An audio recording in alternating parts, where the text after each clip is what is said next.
everyone, and welcome to the Monomyth Diaries, a podcast where ordinary people get to share their hero's journey. I'm Mandi. And I'm Karen, and we'll be your hosts. We'll discover powerful insights, critical moments of growth, and much more. Thanks for joining us. We all have a monomyth to share, and someone out there needs to hear it. Hey everyone, welcome back to the Monomyth Diaries, where it's take what you like and leave the rest podcast. In Donnell's second episode, we explored his profound transformation that followed his breaking point in prison and learning to embrace the ups and downs of being obedient to something bigger than himself. You probably noticed that Donnell's an incredibly animated storyteller. He has a way of making you feel every word of his journey. So we really recommend that you check out Donnell's 3 episodes on YouTube, where you can really feel the full impact. As we told you, we're going to talk about the boons today, the gifts and the benefits. Okay. And we're going to give you the floor. Man. Since I should have studied. No, seriously, we just left off with you have just founded your church 5 weeks ago. Yes. Yes. Oh my gosh. Let's back up. Okay. To understand like the gifts and the benefits of where we're at, say 5 weeks. Right. Yeah. So when we decided to plant a church, there's a lot you don't realize that takes place to plant a church. So it's a 501c3, so it is a corporation. You got to jump through a bunch more hoops to be a nonprofit on the IRS level, and they want all churches to do it. Then you have to get people to believe in your vision, and then sow financially into the church to make it happen. Yes. So, and we decided to do this in an election year, in one of the most divided seasons of America. One of the wins, one of the boons is resilience. Yeah. Because as we did this, we had to believe God. So we saved money, I stopped doing real estate. So one income, go. And as I've talked to pastors, and I talked to community leaders, and I talked to people who had a heart for Christ and a heart to give and to do these things. And some were yes, and some were no, and some were like big yeses. It built this resilience to see what God is going to do, right?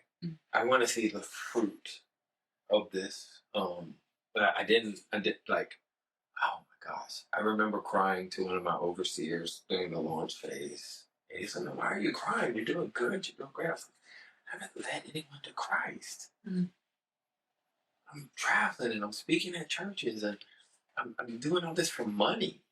Like literally for money. And I was, man, like, I was like I wanted to just like, no, I just want to evangelize and do this thing. And God just said, just hold on. Just hold on. And so we did, right? And so it built a financial resilience in us as a church. And one great thing about our church is that because of that resilience and the tenacity and the honoring God, our church is probably, for its size and age, one of the most financial sound churches that have planted in 2025. I would say easy, if not the most financial sound. Wow. No credit. We pay everything cash. All our stuff is like, we pay cash for it. So there's no like looming bills or, you have your small stuff, but it really, we're able to give back immediately. Like VNA says, something we do at the church is when we pass the buckets, we tell people, if you need money today, you take from the bucket. Wow. Like that's just as much your money as it is our money. That's the church will provide.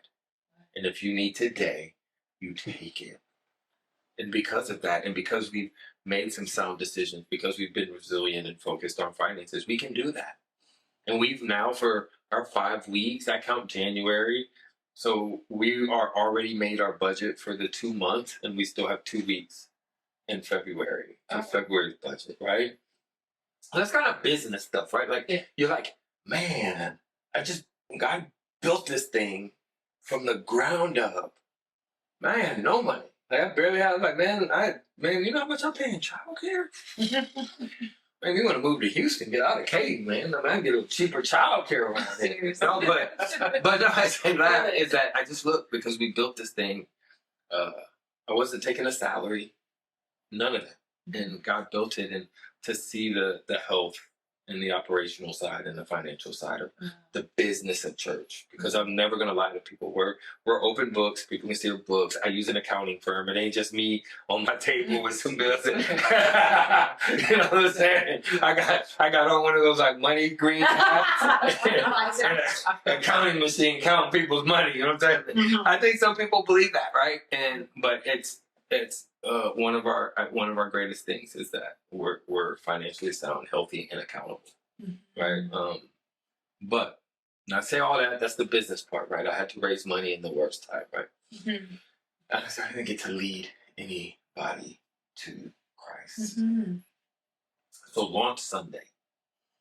That is like 2 years of work, 2 years of praying, of crying, of growing for this one day. And there's still a possibility. And it's a freeze in Houston. Let's just go there. Like, I'm like, no. And I remember crying, telling my wife, ain't no fish, I'm gonna show up. I was like, it's cold outside. And we go. And I get there first. And it's cold outside, so I got on a big old jacket and walking around the parking lot praying and crying. And then I just start seeing lights come in. And it's my team. And I'm looking, and there's 80 people just pull up like that. And they hop out, and they're like, we got this. And they give me hugs and encouragement. And they're going in and they're doing their thing and they're stopping and they're just every time they see me they're stopping and giving me a hug and I didn't grow up with a family, and all of a sudden I have these 80 people that are like, man, we are here to chase this vision God gave you for your story, church, and we just want you to know, Pastor, that we appreciate you all that you're doing. I'm like, I ain't even doing nothing but standing here, right? And it's funny, we joke, but the first fruit of the Spirit is love. And I believe that anything God wants it to happen, any reward you will get starts in love. You will first, if you want to know if it's God, is there love? If you want to know if it's from God, is there love? He is love. Yep. Plain and simple. Yep. Like, and I was just like, if it's only these 80 people and we don't have anybody, and I tell all the volunteers to come in an auditorium and we do church with us 80 people, I have just got the best gift ever from God. Because I'm in a room with 80 people who love me and my family, who love Jesus. And it's crazy enough to come out in a storm.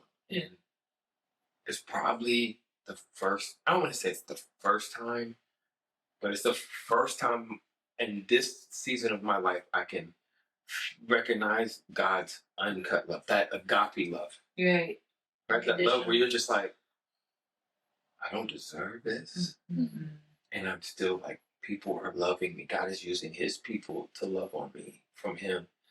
And so that was so like, oh my gosh. So I remember I told you I wish I could sing, right? Yeah. And so this worship team takes flight. And people that came that were from different organizations that partner with us was like, bro, I can't believe this is your first Sunday. Like a team like this, what you got going on out here, the way your team is acting, and just like the not the accolades, but the people saw what God was doing in our team, right? And it's the love ultimately, right? But I had like a joy because I love worship, and we get to worship God, and it wasn't clunky, and it wasn't ugly, and it was, I'm just sorry, it was like, I've been to some clunky, ugly worship things, and it's like, and it wasn't those things, and I remember thinking, oh my gosh, can this get any better? And I was just like, man, And then it's my turn. Right. And our sermon series for the first 3 weeks or 2 weeks was made for more. And I was like, God, just use me for whatever you're gonna use me for. So we do this message. And I assume I'm my worst critic, right? But I'm like, hey, and I say this almost every Sunday, I'm not gonna assume everybody in here knows Jesus. And I'm not gonna assume everybody knows the Jesus we're talking about today. And if you don't, I want you to raise your hand. And that day, 28 people gave their life to Christ. Now, that's the 28 they could count. That don't count what I call T-Rex salvations. Okay. And the T-Rex salvations are those people that's like this. They don't want to be seen. They're raising their hand, but not past the shoulder. You know what I'm saying? Exactly. It's just like T-Rex. It's like little T-Rex on me, right? And so, you know, the win for me in my life right now are those 28. It's the 18 the next week. It's the 16 the week after that. It's the 12 the week after that. It's the 16 this week. Those are my boons. Those are my wins, because here's what's about to take place. We have 18 new believers in Jesus. Now we've positioned ourselves to walk with them and be family with them. I'm going to tell you another. I'll just throw it in here. A win was like, how am I going to disciple these people now? Close the back door so the world don't get them, so the enemy don't get them. A church called me, and because they've been following us and they watched the impact in 5 weeks we had, they sent us another $5,000 check for our thing. Wow. But they sent us 100 copies of the book I want to use for discipleship. Hmm. And so that's going to probably be enough. If we get 100 people in small groups, that means not only everybody that gave their life to Christ, who I will call personally and invite them to the group, not only them, but other members will be able to join our group, and we'll be able to provide the book. So it takes away any robot. I don't have the money to buy you. Don't worry about it. It's our gift to you. Wow. Right? And so look what happens so we're exponentially growing, not by numbers, but by spirits and stories and love and joy and peace and patience and kindness and gentleness. All these fruits. Man, you're walking around a church and a group of people that are like exploding with these things God has for them. All my life I took from people. I was a consumer, right, of the worst kind. Right? And now I get to be a contributor. I am pouring in and pouring out. I used to chase money. I used to chase cars. I used to chase all those things. I understand what Jesus said when he was at the well. You do not understand the food that I eat from. Because when doing God's will, the benefits, the boons, look so different than just a physical like win. Now we have an amazing physical win because I have an amazing team I get to hug on, and an amazing church I get to go look at, and all those great things. Yeah. But those wins, like a guy showed up in our baptisms. I knew him from like right when I got out of prison. He's a police officer now. He's getting married, and he like realized he wasn't saved. He comes on the end of he walks into the second service, gives his life to Christ. He comes to me and is like, will you baptize me today? I was like, bro, we got baptisms today. And I get to baptize this man, and I've met with him 3 times since then. And now all this stuff he was doing for selfish gain, God is about to start using and shifting and molding. He's about to start having a family. He's about to start doing things. And because he came, and because we were obedient, and because we opened our doors, and we pray, and we believe in the Holy Spirit, and we believe in the baptism, and we believe in these things, this man's legacy for the rest of his life, his children's children will be blessed. Yeah. Remember I told you about that when you get to heaven, all the people? You look like them, man. Right? Like, oh, sorry. But like, and the crazy thing is, and so I get those things. Yeah. Right? I get to like go home and like, gosh, we have life change. We're doing the kingdom. We're doing some things, and it brings a joy because when I look right over next to me, my wife is sitting right there, right? And I get to watch her get up. My wife was like, I ain't getting on nobody's stage. You done lost your mind. I'm not really, I don't know who else going to, you want me to do it? She's like, no. And I was like, well, there you go. But to watch her, and she's actually going to speak Mother's Day. Wow. Mother's Day weekend. She's going to preach. And to see what God has done in her. Yeah. And to bring her up as a woman. And how can I say this? I don't want to offend any women. I'm saying this. No. Putting it out there. There's this big argument of women's place Oh, yes. in the church and what it looks like. And listen, I don't know what God got going on. That ain't my concern. My concern is being obedient. Because the boons is what you want, the wins. How are we affecting other people? And my wife had a time in her life that she didn't love God. Who would I be if I did not create a place and a platform for her to share what God has done?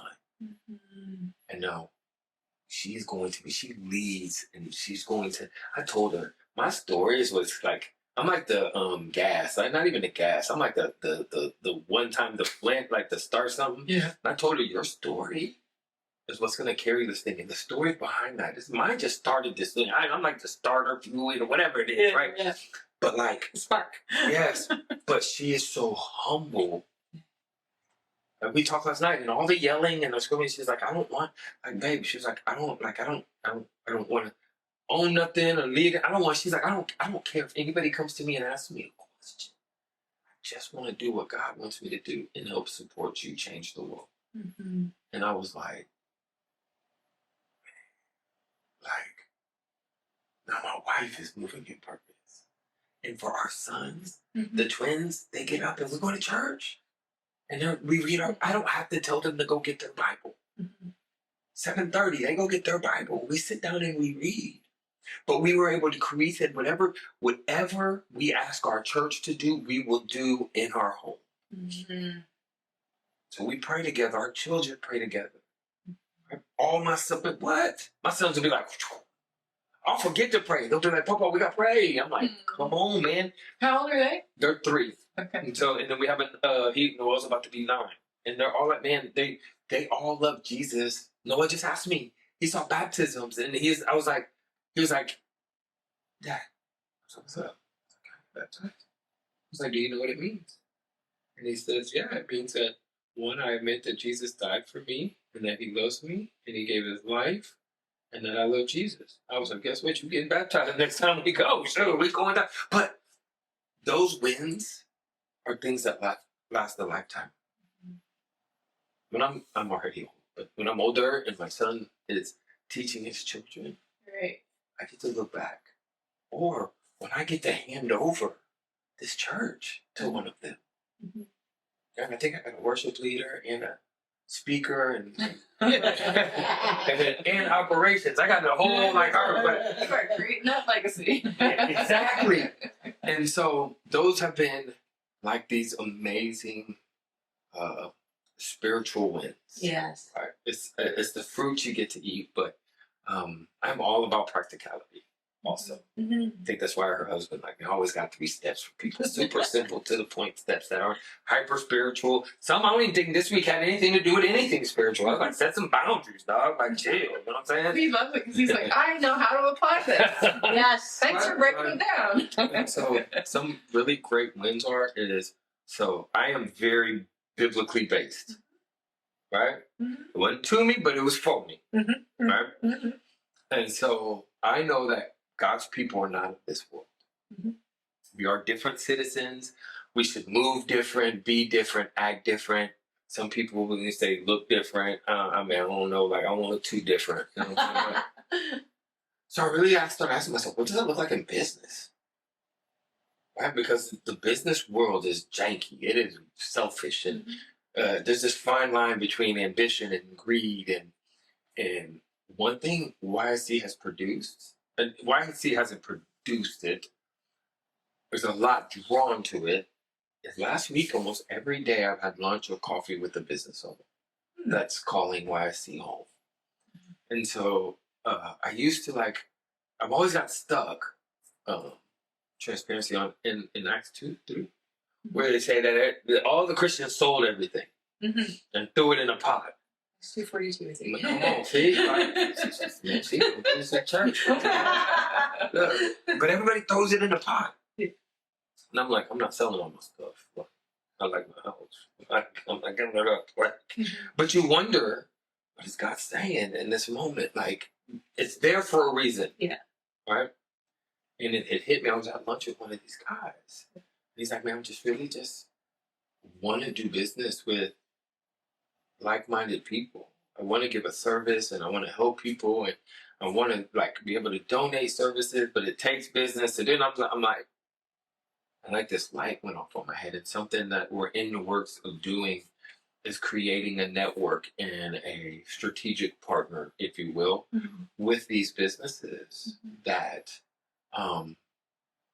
will give honest services at a fair cost. But you know the person you're doing business with is vetted. They're part of a church. They're part of believers. They're not something. And what happens now is that a believer is helping a believer. A believer is saying, "Hey, I'm going to go with you because you are a believer. You may not be the cheapest, right? But I know that one, your customer service is going to be a approach. Your honor, the work you do is going to be good." And so what's happened is now the church is supporting local business and local commerce in a healthy way in building people. So we don't have to sell everything. We just have to support everyone. Right. And guy had given it to me, and I actually called a friend of mine. He goes, "Bro, do y'all want to like do like white pages?" I was like, "There's people even look at it." He goes, "But just think about it. If it's just something you have on your next steps, you have this book of like our local partners, and they know that they can call on these people and have real conversations. Think about the single mom who can't get her brakes fixed, and she calls one of your people, and they're like, 'Hey, don't worry about it. Come on in. Let's get you taken care of.'" He goes, "Imagine the difference." And he goes, like, and one of them was like, "My company is going to give 10% of every deal we do to the church." He goes, "So my company will tie to the church for it." And I was like, Wow. yeah, I was like, okay. And so now God has found another avenue because we are in an area that is impoverished, right? We're in a very low income area. So I'm going to have to teach financial literacy, right?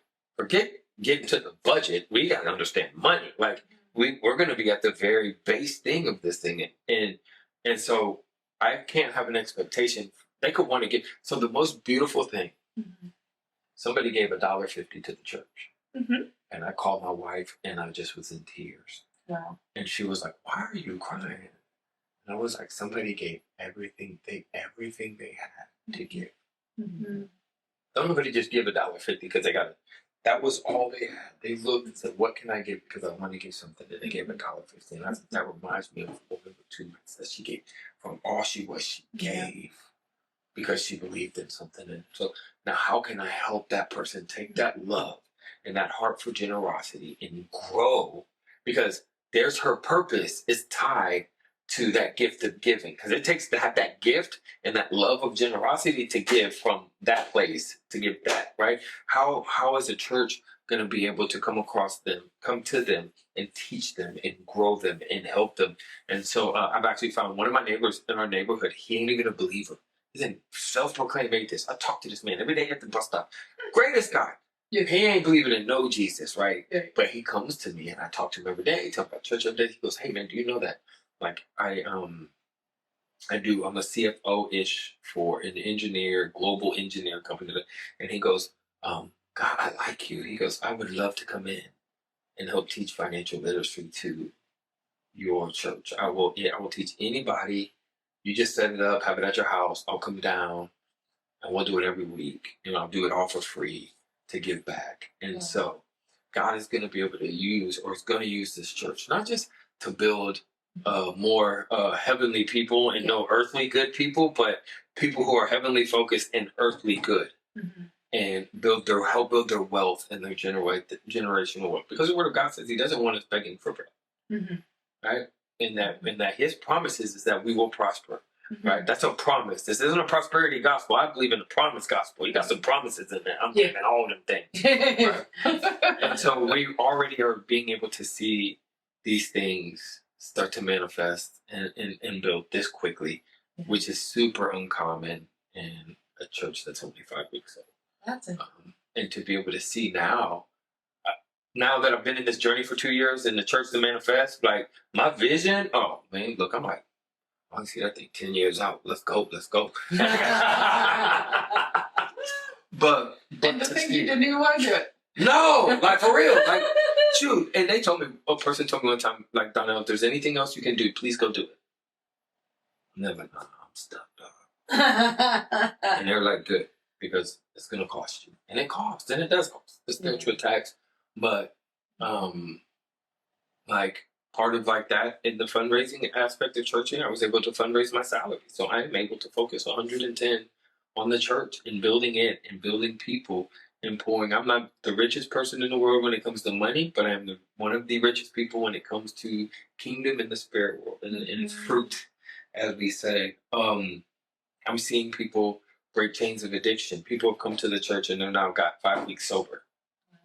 All right, that speaks volumes. I married a couple Friday. They came as a couple, living together, sleeping together, trying to have a baby together. They not married, doing all of these things they ain't got no business doing together.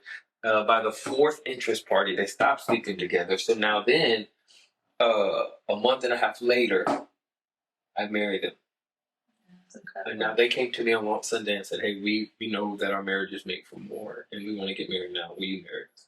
And so I was able to marry them. And so now they're married and now under God's like covenant and protection. And it's just, God, man. And those are all wins for me. Like they may not seem big to people, but from somebody that's taken so much and haven't had a family, like every time one of these things happen, I'm like, God, man, we got to be a part of that. We got to like help facilitate that, man. And so, man, we went to dinner with the married couple. And our kids, our toddlers are running around and their older sons are playing with them and they're all loved up, huggy-duggy. They've been praying together. And I'm like, man. And they're like, we just want to invite more people into our house and our space and to share our journey. Yeah. And that's such a win because, and today, money and business is like an easy, it used to be, you have a whole bunch of friends. Mm-hmm. Right? Like you can get people all day long to be your friend, right? But it was hard to start a business. It was hard for your idea to take off and do this. And we're in a culture today where you can come up with you just get a camera and a thing. You can be a social media influencer, right? Just go. I told you, that's why I said, man, we should put that. Look, okay, hey, but I'll be like, Ozarka, hook us up. Like, we gonna get a call from Ozarka, man. Listen, we're gonna call you the people's pastor. You just drink our water every time you use that. But people have become rich and famous by simple stuff in this day because of social media and all the things. And genuine, authentic relationships are almost obsolete. Mm-hmm. All I care about is likes. If they like my thing, then we're good. Or if they comment, give me some praise hands. You know what I'm saying? Like, we good with it. Like, that's what we've been amounted to in our personal relationships. And the one thing that is the greatest thing that we have, the most valuable thing. And for me, the biggest win is that we have authentic relationships. Yeah. So I got too many people to hang out with. Drive my wife crazy. I love you've built a space where people can be open about their brokenness because we live in a society where people care about what people think. And speaking of social media, I'm like, yes, it's cool people are broadcasting their lives, but how much of it is real? Oh, you know that, man? Come on, man. There's the highlights. The highlights with a filter. I talked about that this weekend. Take them filters off, man. I said it this weekend. God cannot bless who you pretend to be. Mm-hmm. Take off the warm filter, the glittery, sparkly filter. Yes. And allow him to bless the brokenness. Allow people to come around the brokenness and help you heal. And there is the big win. And that's what we've kind of created at Your Story Church. And God has honored it in all the other kind of aspects. I mean, the win is like we're in A-Leaf, right? And the last time that I went to the A-Leaf ISD district office, they asked me never to step foot back onto the property. Not the last time, literally. The last time when I was younger, before Christ. Got it. The next time I went, they were giving me an award for everything the church was doing in the community. Like, they keep calling me to give me awards. And I'm like, I don't need this. I got like these plaques in my office from them. And we're able to come and give. Like where we're at, we meet. A lot of people don't know it's a performing arts elementary school. Okay. And so like this Friday, my team is going up, setting up all our lights. Well, we donated the lights to the school, but we're going to run them for them. So nobody break them while we try to use them. But we're going to set it up for the talent show. So how we do worship, they'll have all the lights and all the things for the talent show. And we're going to continue. We're adding a sound system and we're investing. I'm working with the director of advanced education on a Made for More class that takes people who don't want to go the traditional route of college and go into welding or cosmetology, things that it's easy trades, that it's easy that you could build your own business. What we need. So, yes. And what happens is people just don't realize you can go into a trade and become your own boss a lot quicker. Yes. You just have to realize some things about yourself and some things about the way you need to work and the ethics you need to have. And you can do so. So I'm working with them on developing that curriculum for the school. So last time I'm there, can you please not come back? This time, can you get in here, please? We need your help.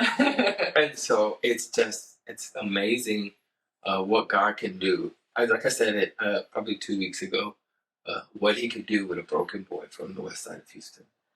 I'm just in awe of that full circle moment when you said that, like who you were as a kid, as a teenager, the things you were up to coming back full circle and then some, and the way you're giving back. Like, who'd have thought? Not me. Like when you were, what, 15? No, when was the first time you started getting in trouble? Oh, I was like 11. 11. I just started getting caught. I started getting caught when I was like 12, 13. So, and to see, did you know when you were, the first time you got caught, that these people are gonna call you back and want to give you an award? Man, so it's funny. An A-Leaf ISD officer one day, I was going to Elsick and they searched my car and they found some weed, or marijuana, or the THC, whatever you call it this day. Yeah. It's got like 19 different names. Yes. But they found some and they wanted to escort me off property, and the cop was like, "I'm gonna arrest you," and all this stuff. And I was like, "God." And so since we are a church in A-Leaf ISD is the police force that does our security. And this past Sunday, I get down from the stage on second service, and this cop isn't our normal cop. He's our normal cop left us for like Elevation pop-up church or something like that. She's gonna be back, but it's like a once in a time. Like he only comes once a year or something. I don't know. But he's visiting, and I get off stage, and he comes. He's in tears. He's like, "I'll be back next Sunday in regular clothes." Oh. He's like, "This is my church home." Wow. And he went on to tell me how he never works overtime. He doesn't need the money. He's retired HPD, just working for the district for extra money to have. Like he's like, and he goes, "Man, but God had me here because I needed to hear." And I'm preaching on. Here's the crazy part. I'm preaching on relationship goals. He's single. He ain't really like. He's just like, but the Holy Spirit is here, and he goes, "I have to be a part of this," and that's like for us is a big win. So. And he knows your life story, right? You. So like, he doesn't. He knows. I purposely brought up prison second service so he would know. Okay. Right? Like I did. I didn't do that first service, but I did bring it up just to like chunk that out there. Like, just in case he got some pride issues. Like know that. Like, but no, he came and told me he wants to serve the kids and like all this. Like, oh my gosh, where you want to serve at? Me? Yeah. You put me on the spot. You know what? It's funny. I think about that a lot. I'm like, I think I would be such a good greeter. There you go. See that first impressions. I got you. I think that's the right place for me because I love meeting people. What about Jessica will be reaching out to you?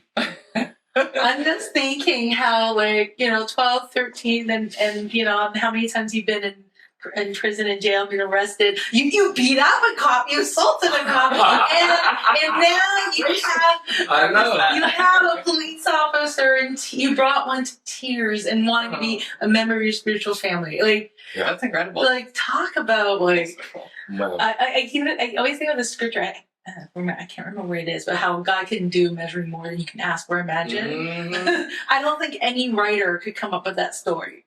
No. And it's too wild. That's funny. I had somebody approach me about writing a book at the beginning of our launch. Yeah, she's like a coach, and she helps authors write and all the things. And I was like, one day we'll do it. But today we're still writing. Yes, we're still writing what God is doing. And one day maybe I'll stop and I'll write a book and be like, okay, this is the journey. This is like the point where God says, okay, I want you to write about everything up to this, and then you can relax. But I'm saying work. Yeah, exactly. I can't think of, you're like the living embodiment transformation is possible. Yeah. I told people Redemption. that I and it's not a pride thing. I say, hey, I'm just a living, breathing miracle. Like, and we all are. Yeah. It's just, do we recognize it? And then do we own it? Mm. Because perspective changes when you realize that the fact that you're living and breathing and living the life you're called to live is a miracle. You cherish it a little bit different, right? The sun's a little bit brighter, the air is a little bit crisp and fresher. You know, all the things, right? So, yeah. Mm-hmm. I love that. I tell people all the time I'm a miracle. See? It's like Christina. She said it on our show too. She said, I am a miracle today. Mm-hmm. And it's different. You know, the people that recognize it. You're right. It is. So, what do? So we're just going to get to the moment in our podcast. Thank you so much for sharing. I'm like, oh my gosh, I'm so captivated. And my brain is like, there's a lot to unpack. I think I but could it was talk to you all day. Yeah, that was like a feast. That was literally a feast. And we got to come back for seconds another time. But this moment we have the attitude of gratitude. Mm-hmm. And we want to invite you to have the floor. Is there anybody or people that you'd like to give a shout out to? Oh my gosh, man. Of course, my beautiful wife. I'd given up on marriage. Like, I thought I was going to be Paul. I wasn't going to be married. I was just going to do my thing for Jesus, right? Yeah. Jesus was like, nah, bro, you're going to get caught up. But my wife, man, if it wasn't for her, our entire team at YSC, all the people that's been with us from the beginning, this isn't about me. It isn't about what I've done or what God has used me to done, but what He's doing for all the people that are coming through the door. Right? That is the win, and I'm thankful for them. Mm-hmm. Because if it wasn't for them, then I wouldn't have purpose. And I'm grateful for, and I'm thankful for Jesus. Yeah. But no, yeah, that's who I'm in this season. I had a conversation with somebody today, and I was like, hey, organizational structure. What's that sound right coming out of my mouth? Organizational structure charts will be coming out, and and the person's response was, hey, are you good? Do you need help? Because my teams know my strengths, they know my weakness, they know I don't want to sit down and do an organizational structure chart, but it is my responsibility, yes. Right? But I'm thankful for a team like that, that says, hey, you know what? Our pastor is lifting us up. The least we can do is turn around and lift him up so he can get, like, he's here with us. How can we get him up so he can pull us up and we can pull people up and we can grow? And so I'm just grateful for my team that does that. I have one last question for you. Mm-hmm. What do you hope listeners will take away with them today? That God's not done yet. Ephesians 3:20 says that He wants to do, and let's say the Passion Translation says that He wants to do infinitely more when we can think, dream, conceive, or imagine. Here's the key. Because of His Spirit at work in you. So I want you to know that, hey, you may be depressed, frustrated, angry. He's not done. He's empowered you. He's equipped you. Sometimes it's putting in some work. Sometimes it's connecting with some people. But He's not done. Thank you so much once again. You're welcome. I'm glad to be here. It's an honor to be here.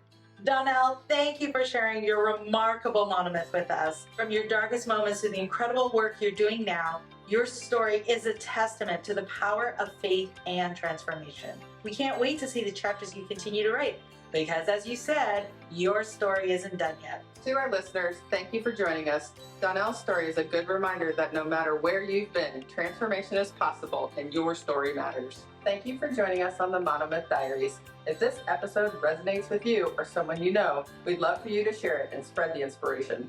Don't forget to follow us wherever you get your podcasts or on YouTube to stay connected. We'd appreciate it if you could take a moment and rate and review the podcast. It helps us reach more people with stories of transformation and growth. You can visit us at monomythdiaries.com or text us directly from the show notes to reach out and keep the conversations going. Until next time, heroes, let's journey together through our monomyths.